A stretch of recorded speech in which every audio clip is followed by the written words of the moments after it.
கிருஷ்ணகிரி அணை அருகே உள்ள கொட்டாயூர், துறிஞ்சிப்பட்டி, திம்மராயன், கொட்டாய் உட்பட பல கிராமங்களில் உள்ள விவசாய நிலங்களுக்கு இன்று வரை பட்டா வழங்கப்படவில்லை என்று இப்பகுதி விவசாயிகள் குற்றம் சாட்டுகின்றனர். அணை கட்டுவதற்கு தாங்கள் வழங்கிய நிலங்களுக்கு மாற்றாக அரசு இந்த நிலங்களை வழங்கியதாகவும், ஆனால் பட்டா இல்லாததால் பல பாதிப்புகளை சந்தித்து வருவதாகவும் அவர்கள் வேதனை தெரிவித்துள்ளனர். பட்டா இல்லாத காரணத்தால் அவங்க அந்த விவசாயம் பண்ணக்கூடிய அந்த மக்களுக்கு எந்தவித கடன் வசதிகளும் செய்து கொடுக்க முடியாத நிலைமை இருக்கிறது. அங்கே கிணறுகள் நோண்டி ஆயில் இன்ஜின் வச்சு இன்ஜின் ஓட்டிகிட்டு இருக்கிறாங்க.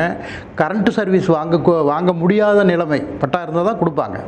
ஆக அந்த மாதிரி ஒரு நிலைமை இருக்குது. வேறு எந்த விஷயத்திலும் காட்டு விலங்குகள் பக்கத்தில் காடு இருக்குது. காட்டு விலங்குகள் அவங்க கஷ்டப்பட்டு செய்யக்கூடிய அந்த பயிர்களை அழிக்குது. அந்த அழிக்கிறதுக்கு எந்தவித நிவாரணமும் பெறுவதற்கு வாய்ப்பு இல்லை. பட்டா இருந்தால் தான் கொடுப்பாங்க. புறம்போக்கு நிலங்களில் நீங்கள் இருக்கிறீங்க அப்படின்றத சொல்கிறாங்க. ஆகவே பட்டா என்பது அவசியம்.